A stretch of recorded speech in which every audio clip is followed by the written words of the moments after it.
Chapter 6. The Other Side.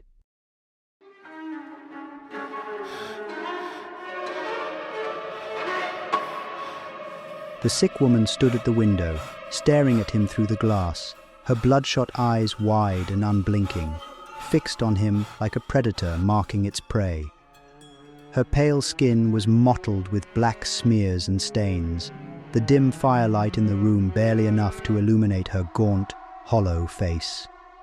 She didn't move, didn't so much as twitch, her presence unnaturally still, like something not entirely human. The man froze, his pistol clutched tightly in his shaking hand, though he hadn't yet raised it. His breath hitched, each second dragging like an eternity under her relentless gaze. His gut screamed at him to act, but his limbs felt heavy, leaden with dread. Finally, desperation won out. "What the fuck are you doing, you creepy bitch?" he barked, his voice sharp and cracking in the suffocating silence. "Come on, let's fucking have it then." Her eyes widened even more, impossibly so, but she remained motionless, her unyielding stare burrowing into him like a weight he couldn't shake. The stillness felt alive, pulsing with something he couldn't name, something that made his skin crawl. His pulse hammered in his ears as he lifted the pistol, the barrel trembling as it lined up with the glass. The second the weapon pointed toward her, she moved, her gaunt face and bloodshot eyes recoiling from the window in a swift, jarring motion, as though she'd been shoved into the darkness. The glass now reflected only the faint flicker of the firelight. She was gone, swallowed by the shadows outside. "Shit," he muttered under his breath, his knuckles whitening around the grip of the gun. His chest tightened, panic seeping in as his eyes scanned the dim corners of the room. The silence pressed in, heavy and suffocating. He knew she was still out there, waiting, watching. His hand shot to his backpack, fumbling as he tore it open. The pistol stayed tightly gripped in one hand while the other yanked free his respirator. His breath came fast and shallow as he wrenched it over his face, the straps biting into his scalp. The world became muffled through the filters, but it steadied him, a barrier between him and the sickness that clung to everything out there. Step by step, he approached the window, every creak of the floorboards setting his nerves on edge. The pistol stayed raised, his eyes scanning the dark expanse beyond the glass. The dim moonlight barely illuminating the space beyond, making it hard to distinguish shapes from shadows. He leaned in closer, squinting through the haze. There it was, a silhouette in the faint moonlight. Just standing there, motionless, its form barely discernible in the pale glow. He couldn't see the details, but he knew it was her. She stood out there in the dark, watching, waiting. The man's voice cracked through the suffocating silence, trembling beneath the mask. "What the hell? What the fuck is going on? Is this real? Is this in my head? Am I getting sick?" His words came in jagged bursts, barely louder than a whisper, as if afraid to disturb the oppressive stillness. The silhouette didn't stir, remaining rooted in the faint, eerie glow of the moonlight. It loomed there, unreal and yet undeniably present. Through the muffled stillness, a faint sound drifted to his ears. At first, he thought it was the wind, but then he caught the words, soft, barely audible.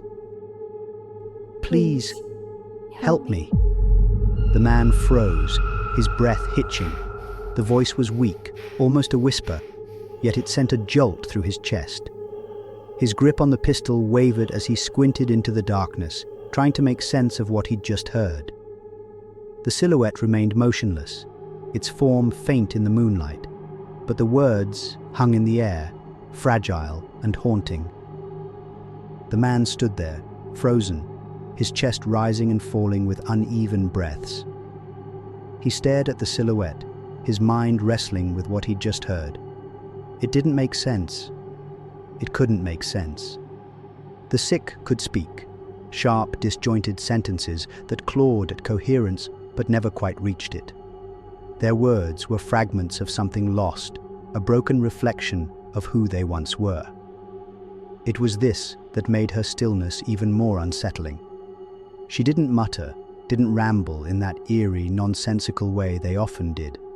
And yet, when she had spoken, her words had been clear, almost pleading, a cruel contrast to her gaunt, motionless figure recoiling into the shadows. After a long moment, disbelief gave way to anger, and his voice cracked through the silence. "Just fuck off," he shouted, the pistol trembling in his grip. "Get out of here. Go!" The sick woman slightly stirred at his shouted words, her head tilting ever so slightly, as if they carried weight, as if they reached some buried part of her that still understood. The silence stretched, thick and oppressive, until she finally spoke. "No, no, please," she whispered, her voice trembling and frail. "I can't do this anymore." The last word cracked as her voice dissolved into ragged, shuddering sobs. The man's eyes widened in disbelief, his breath catching in his throat. It was understanding him, truly understanding. This wasn't the screaming or erratic behavior he'd come to expect. The woman stood still, silent except for the faint, uneven rhythm of her breaths. She was still in there. "You understand me, yes?" he asked, his voice trembling with a mix of fear and cautious hope. "Are you in control? Can you control yourself?" His grip on the pistol tightened as he waited, heart pounding, for her response. The silhouette shifted slightly forward, the voice emerging from the darkness, gasping and desperate. "I'm not like the others. Please believe me. Don't make me go away." The words cracked with anguish, barely holding together. "I can keep my distance. I know I'm sick." The figure trembled, still and uncertain, the plea hanging in the cold night air like a fragile thread. Stunned by what was unfolding before him, the man's mind locked in a whirlwind of thought, grasping for the next course of action. The silence stretched thin, his eyes darting nervously to the sides, as if searching for answers in the shadows. A few moments passed, the stillness almost unbearable, before his gaze flicked back to the dim interior of the house behind him. His mind churned, weighing his options, desperation creeping in. "Listen, you can stay out here for the night if you really want to, but I can't let you in, you understand?" The man spoke loudly, his voice cold and assertive as it filtered through the mask and the barrier of the window. "I'd like that. Thank you," she quietly replied, her silhouette nodding faintly against the dim light, her voice trembling yet strangely composed. "Okay then, just stay there. I need to secure the house so I don't get sick, okay?" the man said, his tone strained with frustration, but laced with a fragile attempt at civility. Her silhouette bobbed slightly in a nod. He gave a curt nod in return before turning and heading into the house, his mind racing as he searched for anything that could create a sealed barrier between them. Each step echoed faintly in the tense silence, his movements hurried yet deliberate. Pacing quickly to the understairs cupboard, he yanked the door open and peered into the shadowed space. The faint, flickering glow of the firelight barely reached inside, leaving much of the interior obscured. Frustrated, he pulled his lighter from his pocket, flicking it to life. The small flame illuminated the cramped cupboard, casting dancing shadows on the walls. He rummaged through the clutter until his hand landed on a roll of duct tape. Holding it tightly, he froze for a moment, his thoughts catching up with him. Staring at the roll in his hand, he muttered under his breath, "This can't be happening.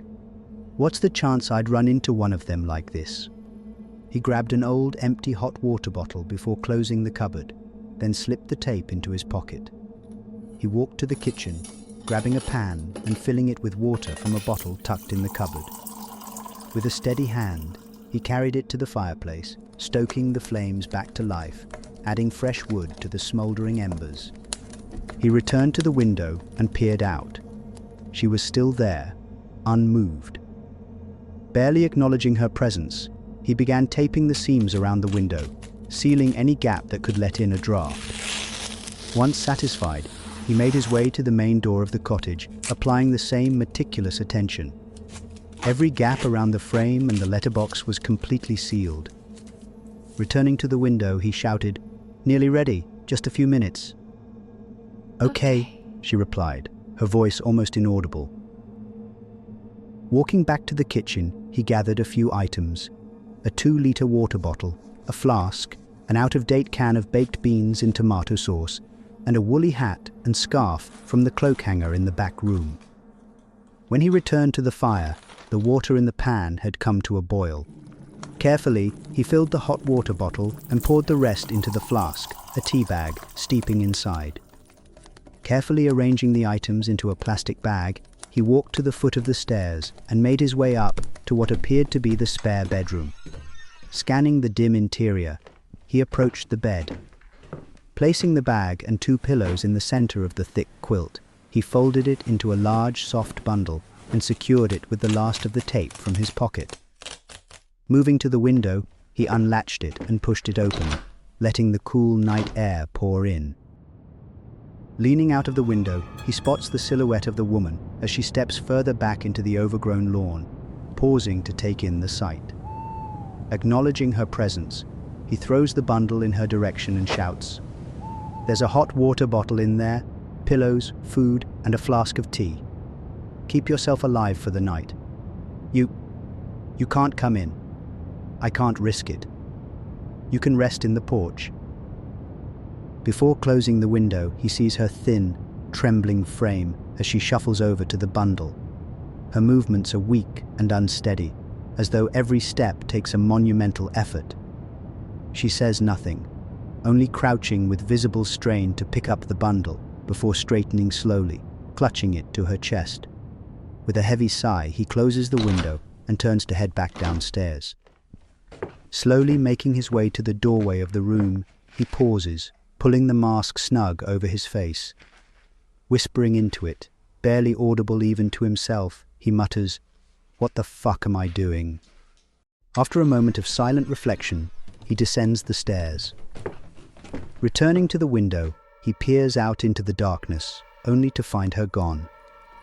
"Are you still here?" he calls out, his voice muffled slightly by the mask as it cuts through the quiet night. "I'm here," she says quietly and meekly, her voice coming from beyond the main door. After a pause, he walks over to the dining room, grabs a chair, and returns to the main door. He places it a good couple of meters away, then sits down. After sitting for a moment, letting the fluster of the moment calm, the man asks, "So, what's your name, if you can remember it?" After a long silence, she finally responds, Emma. Her voice almost struggling to bring the name out, as if it was difficult to say for some unknown reason. The man paused, wrapping his head around the situation, questioning whether he was doing the right thing. With a shake of his head, he let his humanity break through. "Well, pleased to meet you, Emma. He stopped, the survivalist in him halting his tongue, warning him not to become too involved. "Ryan. I'm Ryan." His own words made him uneasy, but he pushed the feeling aside, ignoring it as best he could. The name was now out there, dug up, dusted off, and laid bare in the open, but he didn't dwell on it. It was just a name, after all. "Are you from Marsden, Emma?" he said, hoping to quickly change the subject. Manchester. "Nice to meet you, Ryan. Thank you for showing me kindness." Suddenly, at the mention of Manchester, Ryan's eyes widened, his mind spinning with backtracking. The coughing on the trail, the shadow in the mist. Was it a coincidence? Ryan pulled the chair closer to the door, his concern for the possibility of infection momentarily cast aside. Leaning forward slightly, he said, "Wait a minute, Emma. Have you been following me?" After a long, drawn-out moment, she spoke. I couldn't. I can't bear to be alone anymore. I was going to approach you after you came out of the shop, but you woke up too early, so I followed you. I didn't know you were going to walk as far as you did. It nearly killed me, and I kept losing sight of you. After her last confession, she broke into a fit of coughing and spluttering. Ryan let out a breath and said, "Well, that's okay then. At least I'm not going mad. I don't think I can bear to be alone anymore either. And I'm sorry to have led you on a cross-country hike, Emma. Were you a safe zone resident? I'm sorry for what became of it. It must have been tough." His words were somber, the weight of their shared experiences hanging in the air. She began, fighting back tears, her voice trembling. "It was all my fault. I warned John what would happen if he kept coming to see me. But he didn't listen. He thought he could help me." Her voice broke, and through sobs, she suddenly yelled, "It's my stupid, shitty fault. I should have left Manchester when he found me. I just want to end it. I've lost everything, but I'm just too cowardly to do it." She choked out through almost incoherent sobbing, her words trembling under the weight of her despair. After a long moment, Ryan sat there in stunned silence, the weight of her words crashing down on him. The safe zone. It all made sense now. They'd thought the resurgence was carried by animals, rodents, birds, but it was her. All those poor souls who thought they'd survived the pandemic, clinging to the hope that they'd found safety. Only for it to return, creeping in like a ghost, a morally ambiguous spectre, haunting them in human form. As her sobs began to fade in uneven waves, Ryan's empathy finally broke through. "It's okay, Emma. Don't let the guilt consume you. It wasn't your fault. None of it. It was out of your control, and anyone else would have done the same." He paused, his voice softening. "If I could give you a hug, I would." Then, with an intentional shift in tone, he added, "Now, drink that bloody tea before it gets cold, lass. And what's this? Are you incubating that tin of beans? Go on, get tucked in." He faked a chuckle, trying to inject a spark of levity into the heavy air. "Okay then, boss," she jibed with a teary, sniffled laugh, her voice still shaky but lighter than before. "Thank you, Ryan. You're a good man," she added softly, her words carrying a fragile sincerity. "That depends on who you ask," Ryan replied with a faint smirk. "Anyway, I'm heading upstairs for a bit to take my mask off and do a little decontamination, just in case." His tone was casual, almost offhand, as if trying to keep things light. A faint shuffle and a muffled moan, distorted by a mouthful of food, sounded from just beyond the door. "Don't worry, I'll be back in 10, I promise," Ryan said reassuringly, his voice steady. Okay. Please don't run away." "I appreciate this, Ryan," Emma said, her words slightly muffled as she spoke through a mouthful of beans, pausing to wash them down with small sips of tea. "I'll see you soon." Standing up from the chair, Ryan walked over to his backpack and slung it over one shoulder. He paused to toss a couple more logs onto the fire, watching as the flames crackled and flared. With a heavy sigh, he turned and wearily made his way upstairs to the main bedroom. Closing the door gently behind him, Ryan grabbed a can of aerosol sanitizer from his decontamination kit and sprayed it liberally around himself in quick bursts. He then collapsed onto the bed, wrenching off his mask and letting it drop carelessly to the floor. "Fuck," he whispered to himself, his voice hollow. Sitting up, he rubbed the red marks left by the mask on his face, his fingers moving absently. His gaze drifted into the darkness of the room, his expression deeply troubled.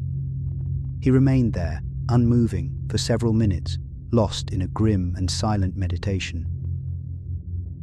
Eventually, Ryan inhaled sharply, as if snapping himself out of it. He reached for his mask, secured it back onto his face, and stood.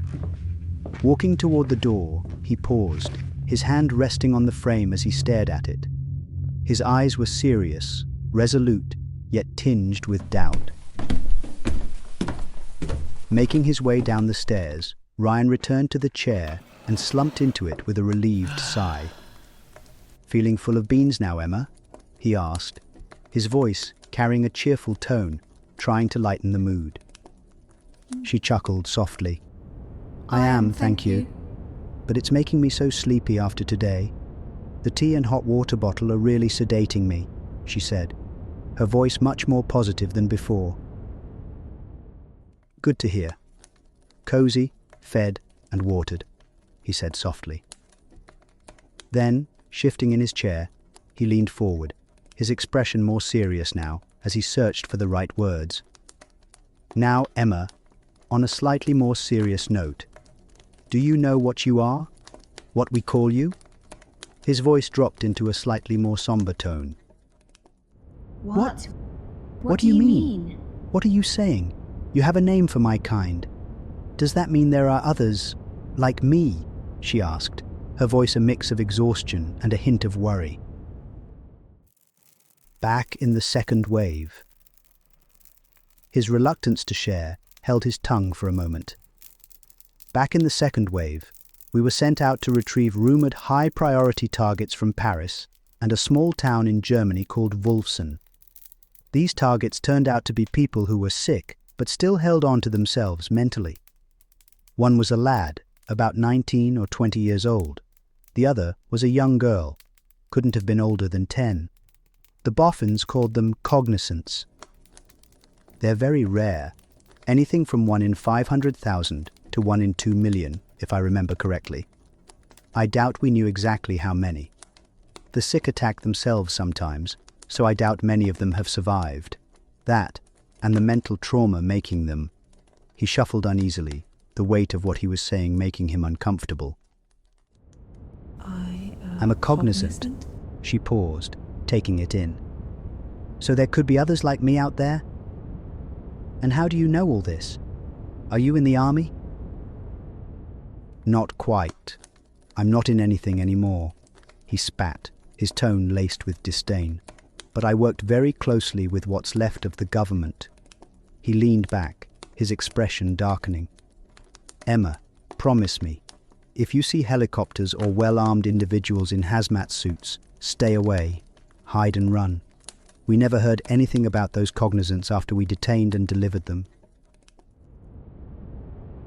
"I will then," she replied, her voice quiet, almost resigned. Silence followed, thick with a sadness that seemed to seep through the door. Then, her voice trembled as she spoke again. Do you think I'll ever get better? I've been like this for 2 years, I think. I've lost count of the times I thought it was going to end me. It's horrible." The sobs that followed were raw, unrestrained. "I've never really thought about it, if I'm honest with you."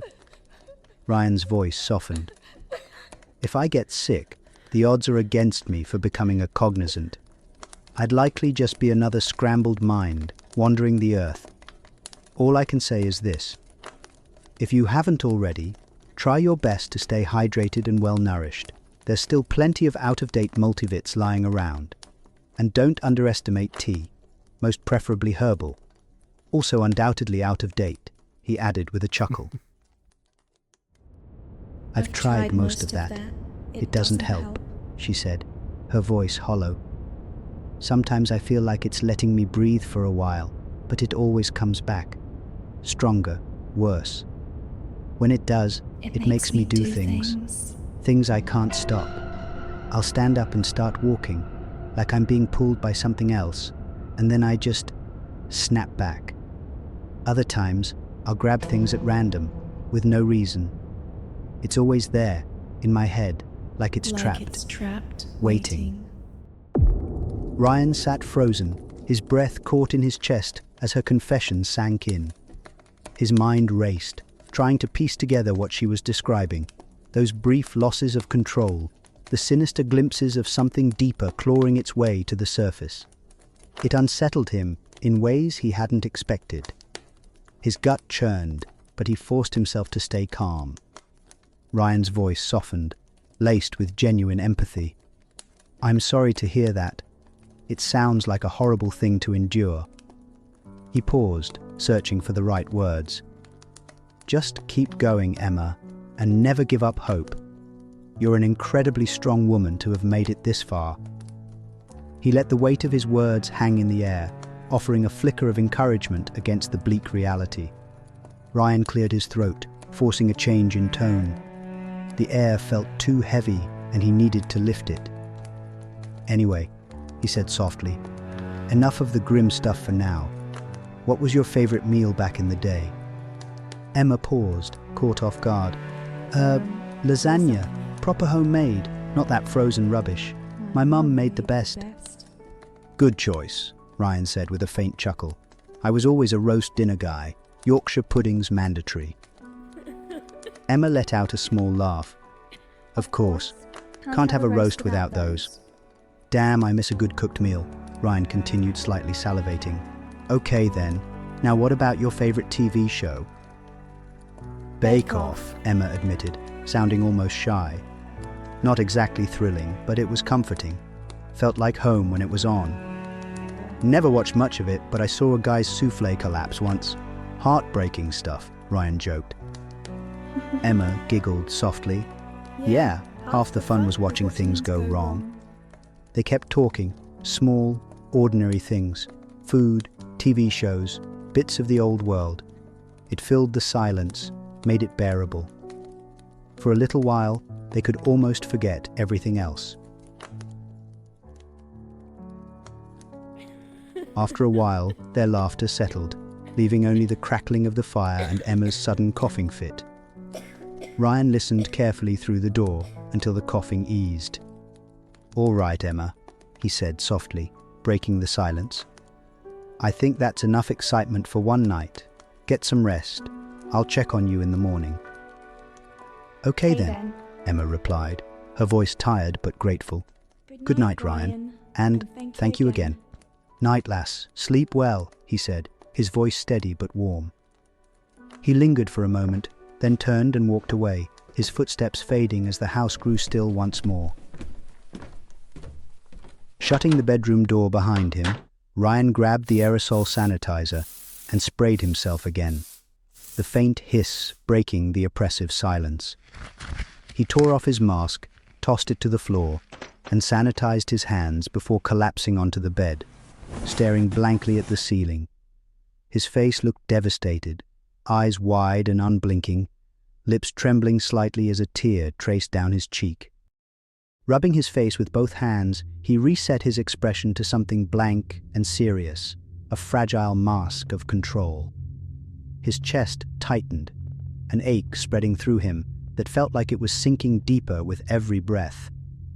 Turning onto his side, he curled up, eyes half-lidded, as the dark corners of the room seemed to close in around him. He lay there in silence, hoping for sleep, but expecting only the long, hollow hours of night.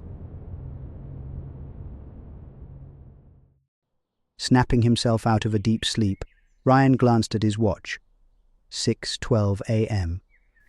He stared at the ceiling, his thoughts sluggish and disjointed from the weight of exhaustion. Sitting up quickly and quietly, he rubbed his shoulders before standing. He stretched, rolling his neck to shake off the stiffness, then walked to his bag, packed and ready in anticipation. Sliding his mask on, he swung the pack onto his back. With a calm, deliberate motion, he opened the door, the hinges barely whispering, every movement smooth and intentional, like following the steps of a well-practiced routine. Without a sound, Ryan crept down the stairs. At the door, he paused, tilting his head to listen carefully for any sign that Emma had stirred. Silence. He moved toward the back of the house and opened the window wide. cold air drifted in as he carefully climbed out, lowering himself to the ground without a noise. Once outside, he stood for a moment, listening again. Nothing. He left the window wide open, his eyes lingering on it for a second before turning away, knowing he wouldn't be coming back. He rounded the house slowly, pausing at every slight rustle of the overgrown lawn beneath his feet. The air was still, the morning sun creeping higher, accompanied only by the gentle trill of birdsong. Keeping a few steps away from the wall, he came to the porch and stopped, peering into the dark, sheltered space within. Before him, he saw Emma in the light of morning, resting peacefully. Her pale skin struggled to break through the black residue that mottled and stained her weathered face, framed by her messy dark brown hair. The fractured, unclear shapes of the night now made material in the harsh light, like a dream reluctantly revealed. Reaching to his side, he unholstered his pistol in a practiced, silent motion, raising it and aiming at her peaceful face. His intentions, once hidden in the depths of his mind, now became painfully clear: to end her suffering, to release her from the torment that had consumed her for so long. The steadiness of his aim seemed to echo his resolve, but deep down, a flicker of hesitation lingered, gnawing at him. Then, as if an omen of bad luck, she began to stir. Her eyelids fluttered open, slowly at first, and then, almost as if sensing something wrong, her eyes shot wide in a sudden, sharp panic. They locked onto his, and in that moment, the horror of recognition settled into her features, the weight of her realization hanging in the air between them.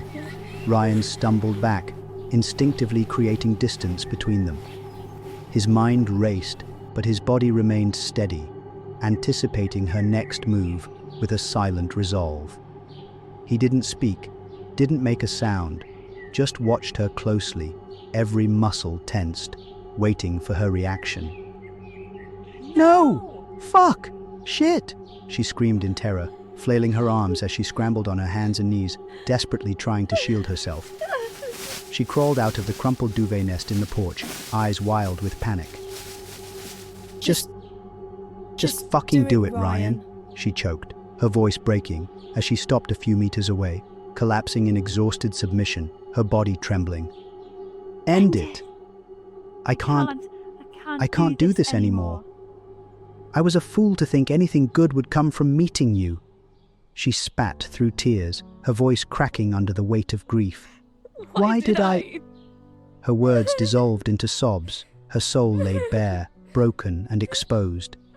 She dropped her head, eyes closed, tears streaming down her face. "Mum's coming, baby," she whispered, her final declaration offered to the empty air, a fragile promise meant only for her ears.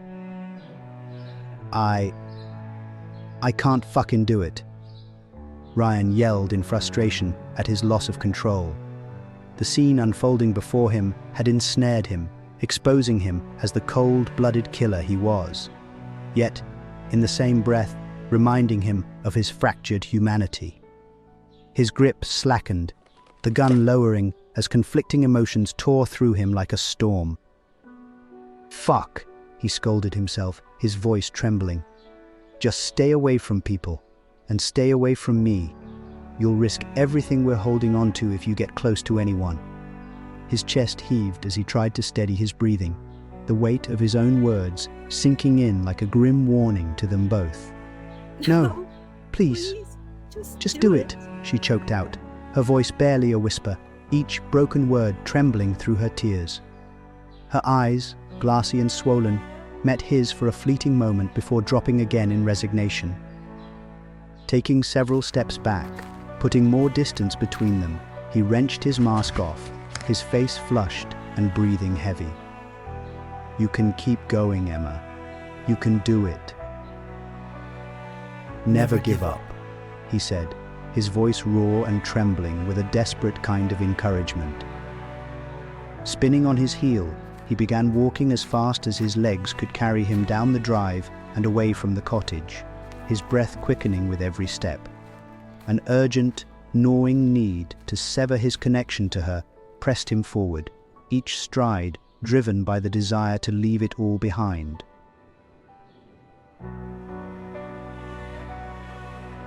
Emma watched in silence as the only thing resembling human connection slipped away from her life once again. His parting words echoed in her mind, holding her frozen like a lonely, broken statue, waiting for reason or hope to breathe life back into her limbs. But none came.